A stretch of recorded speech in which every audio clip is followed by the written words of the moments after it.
بسم اللہ الرحمن الرحیم۔ السلام علیکم ناظرین، امید ہے کہ آپ سب خیر و عافیت سے ہوں گے۔ پیارے دوستو، ایک بادشاہ کشتی میں بیٹھ کر دریا کی سیر کر رہا تھا۔ کچھ درباری اور چند غلام بھی ساتھ تھے۔ ان میں سے ایک غلام ایسا تھا جو پہلے کبھی کشتی میں نہ بیٹھا تھا، اس لیے وہ بہت خوف زدہ تھا اور ڈوب جانے کے خوف سے رو رہا تھا۔ بادشاہ کو اس کا اس طرح رونا اور خوف زدہ ہونا بہت ناگوار گزر رہا تھا، لیکن غلام پر منع کرنے اور ڈانٹنے کا بالکل اثر نہ ہو رہا تھا۔ کشتی میں ایک جہان دید اور دانا شخص بھی سوار تھا۔ اس نے غلام کی یہ حالت دیکھی اور بادشاہ سے کہا، اگر حضور اجازت دیں تو یہ خادم اس خوف زدہ غلام کا ڈر دور کر دے گا۔ بادشاہ نے فوراً اجازت دے دی اور دانش مند شخص نے غلاموں کو حکم دیا کہ اس شخص کو اٹھا کر دریا میں پھینک دو۔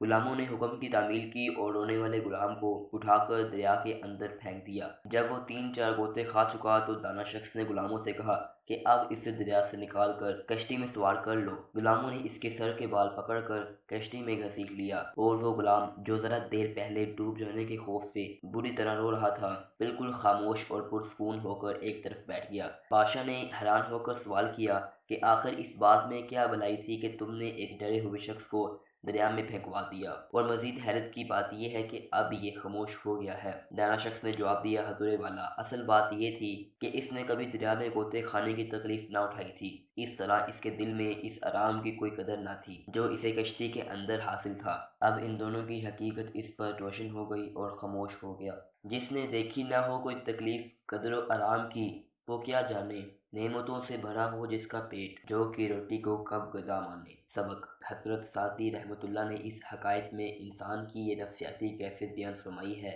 کہ جس شخص نے کبھی تکلیف دیکھی ہی نہ ہو، وہ اس کی قدر و قیمت سے آگاہ نہیں ہو سکتا جو اسے حاصل ہے۔ اس کے علاوہ ایسا شخص جسارت اور قوت برداشت سے بھی محروم ہوتا ہے۔ مسرت اور کامیاب زندگی وہی شخص گزار سکتا ہے جو رنگ و راحت دونوں سے بخوبی آگاہ ہو۔